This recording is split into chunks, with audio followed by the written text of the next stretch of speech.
हे friends, international women's day की eve पे मैंने सोचा आप लोगों को कोई एक इंटरेस्टिंग सा गिफ्ट दे देते हैं इंफॉर्मेशन के तौर पे। बिकॉज इंफॉर्मेशन भी जितनी ज्यादा लोगों तक पहुंचे और इम्पोर्टेंट अगर इंफॉर्मेशन है और जिसको लोग यूज कर पाए तो that is also kind of gift to them. ये स्पेसिफिकली फीमेल्स के लिए है। फीमेल्स के लिए जो फेलोशिप है department of science and technology, जो हमारी फंडिंग एजेंसी है मोस्टली जो प्रोजेक्ट ग्रांट्स को या फेलोशिप्स को फंड करती है, जो मेनली जो रिसर्च से रिलेटेड है। रिसर्च की इनकी डिफरेंट काइंड्स ऑफ स्कीम्स हैं रिसर्च फंडिंग की। उनमें से एक है ये स्कीम जो विमेन स्पेसिफिक है बेसिकली। और किरण के नाम से, किरण एक अम्ब्रेला नेम है जिसके नाम से कुछ डिफरेंट काइंड्स ऑफ फेलोशिप्स हैं। Kiran is for knowledge involvement and research advancement through nurturing. तो ये जो स्कीम है, इस स्कीम में basically different kinds of fellowships हैं। जैसे कि एक हो गया विदुषी, जो विमेन इंडेक्स, इसका जो वो है, ये एक्रोनिम है, वो है women's instinct for developing and ushering in scientific heights and innovation. दूसरा हो गया वाइज स्कोप फेलोशिप, तीसरा है वाइज पीएचडी। तो अभी आज हम सिर्फ एक वीडियो में एक ही फेलोशिप के बारे में बात करेंगे ताकि उसी के बारे में बस पूरी डिटेल्ड इन्फॉर्मेशन लें, और फिर दूसरी वीडियो के में कोई दूसरी फेलोशिप्स के बारे में बताएंगे। ये वाली वीडियो स्पेसिफिकली वाइस पीएचडी के लिए है। तो वाइस पीएचडी पे अगर हम क्लिक करेंगे तो हमें ये टैब लेके जाता है इस विंडो पे जिसमें जो इंफॉर्मेशन है इस फेलोशिप से रिलेटेड वो ये है कि एक तो ये सबसे इंपॉर्टेंट बात ये है कि through out the year open है, तो आप कभी भी इसके लिए अप्लाई कर सकते हैं। That's the best part about it. Mister Shubham Goyal का ईमेल एड्रेस और फोन नंबर दिया हुआ है, टाइमिंग्स दी हुई हैं 3 to 4 PM के बीच में आप उनसे कंटेक्ट कर सकते हैं। ईमेल आप कभी भी भेज सकते हैं। आपकी कोई भी क्वेरी हो उससे रिलेटेड तो आप उस इंफॉर्मेशन उनसे कोई भी इंफॉर्मेशन उससे रिलेटेड अगर आपको चाहिए तो आप वो इंफॉर्मेशन ले सकते हैं। अब अगर हम ये डाउनलोड्स पे जाएंगे तो डाउनलोड हिट करने के बाद हमारा जो डॉक्यूमेंट एक आता है, वो डॉक्यूमेंट हमारा आएगा। Let me just show this to you. So this will be a new share and ये हमारा डॉक्यूमेंट आ रहा है। अब इसमें जो इसमें एक वर्ड डॉक्यूमेंट इन्होंने दिया हुआ है, जिस डॉक्यूमेंट के में इस फेलोशिप से रिलेटेड सारी डिटेल्स हैं। आप यहाँ से क्लिक करके इसको पढ़ भी सकते हैं। dst.gov.in पे आपको मिल भी जाएगा। मैं इसका लिंक भी दे दूंगी आपको डिस्क्रिप्शन बॉक्स में। अगर आपको चाहिए तो आप यहाँ से भी पढ़ सकते हैं या डायरेक्टली आप department of science and technology की वेबसाइट पर जाकर भी पढ़ सकते हैं। तो मैं बहुत क्विकली आपको ये बताती हूँ कि सबसे पहली बात तो ये है कि इसे कौन लोग, ये किसके लिए है स्कीम। सो ये स्कीम है basically women in science and engineering, wise wise Kiran scheme है ये। और ये वाइज पीएचडी स्पेसिफिकली है, तो उन फीमेल्स के लिए है जो फीमेल्स एक्चुअली पीएचडी करना चाहती हैं और अनएम्प्लॉयड है। जो फीमेल्स उनके लिए फेलोशिप है। 5 सब्जेक्ट एरियाज हैं: physical and mathematical sciences, chemical sciences, life sciences, earth and atmospheric sciences, engineering and technology. तो जो फीमेल्स ऑलरेडी रजिस्टर हो चुकी हैं पीएचडी के लिए, वो भी विद इन 6 मंथ्स अप्लाई कर सकती हैं पीएचडी। सॉरी, जो भी फीमेल्स ऑलरेडी पीएचडी के लिए रजिस्टर हैं वो अप्लाई कर सकती हैं। और अगर कोई ऐसे ऐसे कैंडिडेट हैं जिनका पीएचडी में अभी नहीं हुआ है एनरोलमेंट और उनको ये फेलोशिप मिल जाती है, वो भी भर सकते हैं। और उनको ये फेलोशिप मिल जाती है तो उसकी रिक्वायरमेंट ये है कि within 6 months of the receipt of the recommendation letter उनको मैंडेटरी है कि वो अपने आप को पीएचडी के लिए रजिस्टर कराएं। ये एक सबसे इंपॉर्टेंट बात है। तो एक तो वो जिनका पीएचडी ऑलरेडी रजिस्टर हो गए हैं वो लोग अप्लाई कर सकते हैं, और दूसरे वो जिनका पीएचडी में रजिस्ट्रेशन अभी नहीं हुआ है, अगर उन वो भरते हैं फेलोशिप उनको मिलती है तो रिकमेंडेशन लेटर के मिलने के रिसीट के 6 महीने के अंदर अंदर उनको पीएचडी में रजिस्ट्रेशन कराना पड़ेगा। क्वालिफिकेशंस क्या हैं? क्वालिफिकेशंस ये हैं जो नॉर्मल आपकी पीएचडी के लिए क्वालिफिकेशंस हैं वही है। एमएससी या एमटेक हो, यानी कि पीजी कोर्स हो में हो आप, या इक्विवेलेंट कोई डिग्री हो, BTech, MPhil, M pharma, basic या अप्लाइड साइंसेज में किसी भी रिकॉग्नाइज्ड यूनिवर्सिटी या इंस्टीट्यूट से। मोस्ट इंपॉर्टेंट आपको जो ध्यान रखना है वो है 27 to 45 ईयर्स ऑफ एज के लोग जो हैं वही अप्लाई कर सकते हैं। और 3 साल का रिलैक्सेशन है SC ST और PH कैंडिडेट्स के लिए। जो विमेन रेगुलर एम्प्लॉयमेंट में है वो एलिजिबल नहीं है। तो ये this is only and only for the unemployed females और विमेन जो अभी जिनके पास किसी भी तरीके की कोई फेलोशिप नहीं है और वो PhD करना चाहते हैं, या PhD में जिनका रजिस्ट्रेशन हो चुका है ऑलरेडी। प्रोजेक्ट की ड्यूरेशन ये है कि 5 साल तक, या फिर जब तक आपकी PhD थीसिस सबमिट होती है तब तक इसका मैक्सिमम टाइम पीरियड है। और 37,000 पर मंथ प्लस HRA, जो नॉर्मल फेलोशिप का जो अमाउंट है वही फेलोशिप आपको मिल रही है। रिसर्च ग्रांट भी इसके साथ एक एडिशनल मिलेगी आपको 1 लाख पर ईयर की, जो और इंस्टीट्यूशनल आपका ओवरहेड चार्जेस भी होंगे उसमें। आप जिस भी इंस्टीट्यूट में हैं, आप किसी दिल्ली यूनिवर्सिटी में हैं, IP में हैं, MIT में है, IIT में, किसी भी यूनिवर्सिटी में जहां आप पब्लिक या प्राइवेट फंडेड यूनिवर्सिटीज हैं, तो मेरे ख्याल से उन सभी यूनिवर्सिटीज को एक इंस्टीट्यूशनल ओवरहेड भी दिया जाएगा, जो भी DST के नॉर्म्स है उसके अकॉर्डिंगली, जहां आप रजिस्टर होते हैं। सिलेक्शन का प्रोसेस क्या है? प्रिलिमिनरी स्क्रीनिंग होगी, आपके प्रपोजल्स आप जो सबमिट करेंगे। तो क्या मतलब हुआ? इसका मतलब ये है कि आपको एक प्रोजेक्ट प्रपोजल, सबसे इंपॉर्टेंट बात ये है कि वो बनाना पड़ेगा, कि आप बेसिकली अपने PhD प्रोग्राम में क्या प्रोजेक्ट, किस प्रोजेक्ट पे काम करना चाहते हैं, PhD का आपका जो टॉपिक होगा वो क्या होगा, किस तरह से आप काम करेंगे, प्रोजेक्ट प्रपोजल्स कैसे बनाते हैं। मैं इसी चैनल पे 2-3 वीडियोस डाल चुकी हूँ, जो इस चैनल की मोस्ट पॉपुलर वीडियोस हैं।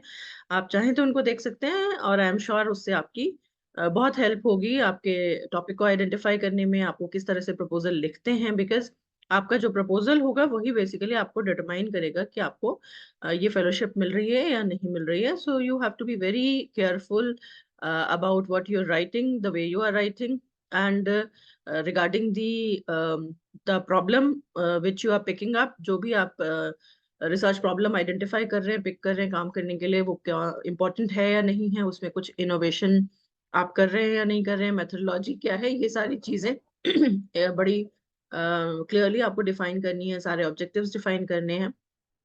सो उसका एक पूरा प्रॉपर एक फॉर्मेट है, वो आप देख लेंगे। वो चैनल पे भी मिल जाएगा, इसी चैनल पे भी मिल जाएगा। अदरवाइज यहाँ पे भी स्पेसिफिकली नेक्स्ट पेजेस में इस तरीके की कौन कौन से हेडिंग्स या सब हेडिंग्स हैं उसके लिए वो दिए हुए हैं।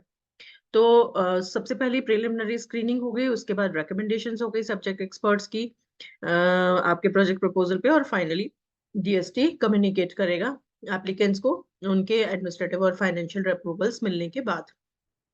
अप्लाई कैसे करना है? I have already told you, open है थ्रू आउट ईयर, तो आप कभी भी जा सकते हैं DST के ऑनलाइन पोर्टल पर। ऑनलाइन सबमिशन पोर्टल है, उस पे आप जाएंगे और जाकर के वहां से आप डायरेक्टली ऑनलाइन प्रपोजल सबमिट कर सकते हैं। कोई भी ऑफलाइन प्रपोजल नहीं है, हार्ड कॉपीज आपको सबमिट नहीं करनी है, आपको सिर्फ ऑनलाइन पोर्टल पे DST के रजिस्टर होना है और वहीं पे आपको सारे डॉक्यूमेंट्स अपलोड करने हैं। डिटेल जो इन्फॉर्मेशन है वो आपको DST की वेबसाइट पे मिल जाएगी। ये हाइपरलिंक्स है, इन पे आप क्लिक करेंगे तो आपको इन्फॉर्मेशन मिल जाएगी। कुछ और क्लैरिफिकेशन अगर आपको चाहिए तो ईमेल करके आप इस पर्टिकुलर ईमेल पे भेज सकते हैं। लास्ट डेट ऑब्वियसली कोई नहीं है, क्योंकि proposal through out year open है। अब नेक्स्ट जो इम्पोर्टेंट इंस्ट्रक्शंस हैं जो ऑनलाइन फॉर्म को भरने के लिए है वो क्या है? आई जस्ट टोल्ड यू कि DST के आपको ऑनलाइन पोर्टल पे, या EPMS पोर्टल उसको हम बोलते हैं, उस पे आपको जाना है, उस पे रजिस्टर करना है। सबसे पहली बात ये है, जब आप फॉर्म भरेंगे तो सारी जो भी डिटेल्स हैं उससे रिलेटेड, वो सारी डिटेल्स आपको केयरफुली पढ़नी है, उनको पहले से तैयार करके रखना है अपनी इन्फॉर्मेशन को। आपको प्रोजेक्ट प्रपोजल चाहिए होगा वर्ड फॉर्मेट में, PDF फॉर्मेट में, मैक्सिमम साइज 5 MB से ज्यादा नहीं होना चाहिए, और कुछ मैंडेटरी डॉक्यूमेंट हैं जो आपको सबमिशन के लिए चाहिए होंगे, उनकी भी लिस्ट नीचे डॉक्यूमेंट में दी हुई है। सबसे पहले आपको अपने PI, न्यू PI की तरह रजिस्टर करना होगा, और अपनी सारी इंफॉर्मेशन उसमें भर के वाइस PhD फेलो के रूप में अपने आप को डेजिग्नेशन आपको एक मिल जाएगा, और रजिस्टर करना होगा। लॉग ऑन करने के बाद आप सबमिट कर सकते हैं प्रपोजल। एंड सारे डॉक्यूमेंट्स कौन कौन से हैं, क्या है, फेलोशिप फिर दोबारा से दिया हुआ है, कौन सा कितना अमाउंट है, सो वो थे सेम ही, I am not going to repeat it. दूसरी इंपॉर्टेंट बात यह है कि आप जिस भी होस्ट इंस्टीट्यूट में, यानी जहां पे भी आप PhD कर रहे हैं या करना चाहते हैं, आपको उस इंस्टीट्यूट का PFMS यूनिक कोड चाहिए होगा, जो आपको आपके सुपरवाइजर या मेंटोर या साइंटिस्ट जिनके साथ भी आप काम कर रहे हैं, वो उनके थ्रू आपको यूनिवर्सिटी से या अपने होस्ट इंस्टीट्यूट से मिल जाएगा। फिर आप वो सब करके डिटेल सारी भर करके प्रीव्यू कर सकते हैं अपनी एप्लीकेशन को, और फाइनली अगर आप सेटिस्फाइड हैं, कुछ एडिट नहीं करना है, अपडेट नहीं करना है, तो आप उसको सबमिट कर सकते हैं। तो this is how you have to fill up the form. Last date नहीं है, नोट करना है कि सिर्फ ऑनलाइन ही सबमिट करना है फॉर्म, कोई ऑफलाइन सबमिशन नहीं है, हार्ड कॉपी सबमिट नहीं करनी है। एप्लीकेशन कंप्लीट होगी तो ही इंटरटेन की जाएगी। इसके आप ईमेल पे अपनी एप्लीकेशन को ना भेजें, सिर्फ ऑनलाइन ही सबमिट करें। मैंडेटरी डॉक्यूमेंट्स ये हैं, कंप्लीट प्रपोजल आपको देना है प्रिस्क्राइब फॉर्मेट में, अभी जो नीचे फॉर्मेट है इसी में, डॉक्यूमेंट में पीडीएफ होना चाहिए, उसका डॉक फाइल होनी चाहिए, आपका हाई स्कूल का सर्टिफिकेट होना चाहिए, हाईएस्ट डिग्री जो आपने ली है, MSc, MPhil, whatever degree which you have taken, उसका सर्टिफिकेट, एससी एसटी पीएच अगर आप उससे रिलेटेड कुछ क्लेम कर रहे हैं एज रिलैक्सेशन का, वो चाहिए। सर्टिफिकेट आपका हेड ऑफ द इंस्टीट्यूशन से चाहिए जहाँ पे आप पीएचडी के लिए रजिस्टर हो रहे हैं या होना चाहते हैं। पीएचडी का रजिस्ट्रेशन लेटर चाहिए अगर आप ऑलरेडी रजिस्टर्ड हैं। कंसेंट लेटर चाहिए आपके साइंटिस्ट मेंटर या पीएचडी सुपरवाइजर से जहां आप काम कर रहे हैं या जहां आपका रजिस्ट्रेशन होना है या हो चुका है। और बायोडाटा आपके साइंटिस्ट या मेंटर का चाहिए। ये सारी आपकी मैंडेटरी डॉक्यूमेंट्स की डिटेल है, ये सब आपके पास फॉर्म भरने से पहले सब होना चाहिए। तो प्रोजेक्ट प्रपोजल का जो करस्पॉन्डिंग फॉर्मेट है वो फॉर्मेट भी नीचे दिया हुआ है। अब ये आपका फॉर्म जो भरना है वो प्रिस्क्राइब फॉर्मेट ये है। आपके सब्जेक्ट कोड्स ये 1 से लेके 5 तक हो गए, जो सब्जेक्ट 5 अवेलेबल हैं जिनमें ये फेलोशिप अवेलेबल है। डिक्लेरेशन आपको एक देना है, साइन करना है। फिर उसके बाद सेक्शन ए में आपको जनरल इंफॉर्मेशन अपनी अपनी पढ़ाई लिखाई से रिलेटेड, अपने पेरेंट्स की डिटेल, अपने जहाँ पे होस्ट होस्ट इंस्टीट्यूट जिस पे आप काम करेंगे उसकी डिटेल, आपका अपना academic record, educational qualifications, PhD के लिए अगर आप रजिस्टर्ड हैं या नहीं है, दोनों इंफॉर्मेशन, उसकी डेजिग्नेशन आपको अपने टाइटल देनी है। अगर कोई टेंटेटिव आपका टाइटल ऑलरेडी पीएचडी का डिफाइन हो गया है तो वो डेजिग्नेशन, अपने गाइड का, इंस्टीट्यूट का, पीएचडी वर्क की समरी, ये सब कुछ आपको इस फॉर्मेट में देना है। तो it will take a while, time लगेगा आपको ये एप्लीकेशन भरने में, बनाने में, तो आप थोड़ा सा टाइम लेके पेशेंस से आराम से एप्लीकेशन बनाएं ताकि आपकी एप्लीकेशन एक अच्छी एप्लीकेशन हो, अच्छा प्रोजेक्ट प्रपोजल हो, सो दैट आप आराम से you can get through and आराम से आपको 5 साल फेलोशिप मिल सके और आप तसल्ली से, पेशेंस से अपनी पीएचडी कर सकें, अपने रिसर्च पे फोकस कर सकें, विदाउट गेटिंग डिस्ट्रैक्टेड और without getting disturbed about it कि आप कहाँ से अपने आप को फाइनेंशियली सपोर्ट करें, because it's a long period. तो आप फाइनेंशियली भी आपको थोड़ा सा अपने आप को स्ट्रांग रखना है ताकि आपको कम से कम उस बारे में ज्यादा सोचना ना पड़े। प्रोफेशनल एक्सपीरियंस अपना देना है आपको, पब्लिकेशंस अगर कोई हैं, पेटेंट्स अगर कोई हैं, आप अगर पहले कहीं काम कर रहे थे तो 3 इंस्टीट्यूट्स या साइंटिस्ट के नाम देने हैं आपको जो सिमिलर तरीके के जो आपने प्रपोज किया रिसर्च वर्क उसी सिमिलर तरीके के एरिया में काम कर रहे हो, क्योंकि हो सकता है आपका प्रोजेक्ट प्रपोजल उन रिव्यूअर्स के पास ही चला जाए रिव्यू करने के लिए। फिर सेक्शन बी में आपको सारी रिसर्च एंड डेवलपमेंट, आपका जो प्रोजेक्ट है उसकी डिटेल देनी है। टाइटल होगा प्रोजेक्ट का आपके, सब्जेक्ट एरिया किस में वो लाई करता है वो होगा, एरिया ऑफ स्पेशलाइजेशन होगा, समरी होगी आपके प्रपोजल की। अच्छा, आप ये ध्यान रखें जहाँ पे वर्ड लिमिट्स दी होती है ना, you have to be very careful. अगर 500 वर्ड्स लिखा है तो 500 वर्ड्स ही लिखें, आप 500 का 5000 ना बना दें। So that is also something very important.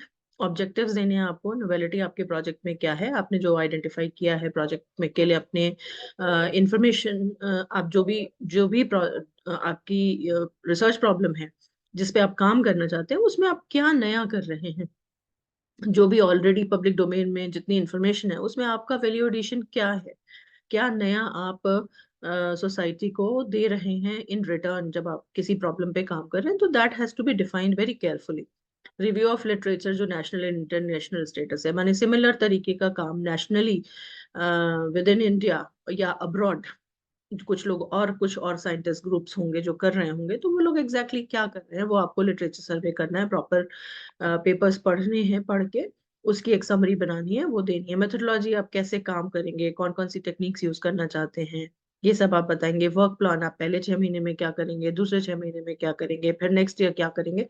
सो एक वर्क प्लान की, एक टाइम लाइन के अकॉर्डिंगली आपको वो प्लान करना है। एक्सपेक्टेड डिलीवरेबल, जब आपका काम खत्म हो रहा है या आप पीएचडी खत्म कर रहे हैं तो आप क्या दे रहे हैं, क्या आप उसको पेटेंट्स के फॉर्म में, आपका काम ऐसा होगा कि आप पेटेंट कुछ फाइल कर पाएंगे, या कुछ ऐसा होगा कि आप कुछ मे बी आप पेपर पब्लिकेशंस आपके होंगे, या मे बी कोई आप एक ऐसा पॉलिसी डॉक्यूमेंट बना पाएंगे। So that is going to be dependent going to depend on your research problem which you have identified. फिर SSR एक्टिविटी मतलब सोशल रिस्पॉन्सिबिलिटी से रिलेटेड आपकी कुछ आप सोसाइटी से रिलेटेड कुछ सोशल रिस्पॉन्सिबिलिटी एक्टिविटी कुछ प्लान आपका है तो वो आपको बताना है। डिटेल्स अपने मेंटोर की देनी है सारी, एक एक कॉलम या एक एक रो नहीं पढ़ रही हूँ मैं, वो आप देख लीजिएगा। और फिर आपको एक अपना ये टेंटेटिव फाइनेंशियल रिक्वायरमेंट का एक सॉर्ट ऑफ बजट देना है कि टोटल आपको कितना पैसा DST सैंक्शन करे, जिसमें आपकी फेलोशिप की अमाउंट आ गई, HRA आ गया, रिसर्च ग्रांट आ गई, इंस्टीट्यूट ओवरहेड आ गया पूरे 5 साल के लिए। तो इसका पूरा टोटल आपको बना के देना है। इनक्लोजर सेम है, ऑलरेडी मैं आपको ऊपर बता चुकी हूँ। इनकम्प्लीट एप्लीकेशंस ऑब्वियसली रिजेक्ट कर दी जाएंगी।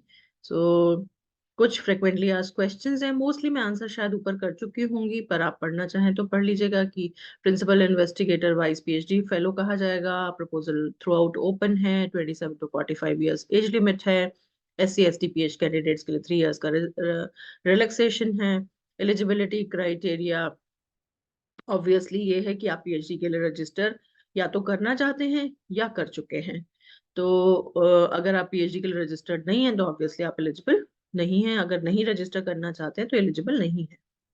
आप अगर थर्ड फोर्थ या फिफ्थ ईयर के कैंडिडेट हैं तो भी आप एलिजिबल नहीं है। तो मतलब first year and I am assuming शायद second year probably they will also allow, because second year specifically यहाँ पर नहीं लिखा है। सो रिसर्च पेपर कोई मैंडेटरी नहीं है। कहाँ अप्लाई करें? ऑनलाइन DST का पोर्टल है, और इंस्टीट्यूट जहां आप रजिस्टर कर रहे हैं वही आपका होस्ट इंस्टीट्यूट कहलाता है। PhD गाइड जो है वही आपके साइंटिफिक मेंटोर भी हैं, सुपरवाइजर भी हैं, जो भी आप उनको कहना चाहें। रिसर्च प्रपोजल आप थोड़ा बहुत माइनर मॉडिफिकेशंस करके बाद में चेंज कर सकते हैं। ऐसा बिल्कुल हार्ड एंड फास्ट नहीं होगा कि आपने जो लिखा है बिल्कुल ही, बिकॉज इनिशियली ऑब्वियसली अगर ये आपका PhD का बहुत इनिशियल स्टेज है तो ऐसा नहीं हो सकता है कि आपको पूरे नेक्स्ट 5 ईयर्स आपका प्रोजेक्ट किस तरह से चलेगा पूरा 101% वो बिल्कुल डिफाइंड हो। आप थोड़ा बहुत उसको मॉडिफाई कर सकते हैं एज एंड व्हेन, जैसे आपके एक्सपेरिमेंट्स होते जाएं, जैसे आपके रिजल्ट्स आते रहे, जैसे आपका काम आगे बढ़े, आप उसको मॉडिफाई कर सकते हैं। ड्यूरेशन 5 ईयर्स से ज्यादा एक्सीड नहीं होगी, और आपका 5 ईयर्स से पहले अगर PhD सबमिट हो जाता then also this fellowship will be closed. Application सिर्फ ऑनलाइन मोड से देनी है आपको, कुछ भी इसमें ऑफलाइन हार्ड कॉपी सबमिट नहीं करनी है। कोई भी टेक्निकल इशू हो तो आप pmoso.dst@nic.in पे मेल करेंगे। हार्ड कॉपीज आपको नहीं भेजनी है। अराउंड 6 मंथ्स में आपका रिजल्ट एक्सपेक्टेड है। Fellowship amount I have already told you. और आपको जो फेलोशिप है वो आपकी जो भी रिवाइज्ड फेलोशिप होगी उस ड्यूरेशन पे जब भी आपका रिजल्ट आता है तो वो दी जाएगी। ये सर्टिफिकेट आपको चाहिए होगा, ये आपको इंस्टीट्यूट के लेटर हेड पे इशू होगा, जो हेड ऑफ द इंस्टीट्यूट से आपको लेना होगा। ये आप अपने सुपरवाइजर या मेंटोर के थ्रू ले सकते हैं। कंसेंट लेटर भी आपके मेंटोर को आपको देना है। और उसके बाद आपका जो फॉर्मेट है बायोडाटा का मेंटोर के, वो भी दिया हुआ है स्पेसिफिकली, इसी फॉर्मेट में आप डाल के देखें। गाइडलाइन रिसर्च प्रोजेक्ट की गाइडलाइन भी दी हुई है, कैसे स्टार्ट होगा क्या होगा। सो अभी वहां नहीं जाएंगे, बस खाली मैं बता देती हूँ आपको कि कौन लोग इसके लिए रिस्पॉन्सिबल है। Doctor Nisha Mehndiratta head of the division है, हेड एंड एडवाइजर वाइस किरण डिवीजन की। और अगर कोई स्पेसिफिक क्लैरिफिकेशंस आपको चाहिए तो doctor Vandana Singh scientist F और mister Shubham Goyal scientist B, इनके ईमेल एड्रेस और फोन नंबर यहाँ दिए हुए हैं। आप चाहें तो इनसे कांटेक्ट कर सकते हैं। वैसे तो आई am assuming that everything is very crystal clear, तो इतना ज्यादा कुछ आपको इन्फॉर्मेशन की जरूरत नहीं है, but still if you want you can always call and send an email and wait for their reply. So I'm assuming that this information will be very helpful to at least some of you जो women candidates हैं, जो PhD करना चाहती हैं और उनके पास fellowship नहीं है, तो वो इसमें जरूर अप्लाई कर सकती हैं। और इस इंफॉर्मेशन से एक अच्छा सा रिसर्च प्रपोजल बना करके आप अपनी एप्लीकेशन को सबमिट करें DST में। And wish you all the very best. I am sure आप में से एटलीस्ट कुछ लोग इसको जरूर क्रैक कर पाएंगे। और अगर आप ये वीडियो सुनने के बाद ये एप्लीकेशन भरते हैं और आपको इससे पहले पता नहीं था इसके बारे में, तो प्लीज मुझे कमेंट सेक्शन में जरूर बताइएगा। I be very thankful to know कि आप में से कुछ लोगों की इसकी वजह से हेल्प हुई। हमेशा ही आपको इंफॉर्मेशन देना किसी भी चीज से रिलेटेड जो आपको बहुत इजीली एक्सेसिबल नहीं है, इस चैनल पे यही मेरा मोटो है। ये चैनल स्टार्ट ही हमने इस मोटो से किया था। So I am I am hoping that ये जो मोटो था, ये जो हमारा एम है, ये कहीं ना कहीं सक्सेसफुल हो रहा है। Wish you all the very best. Thank you very much.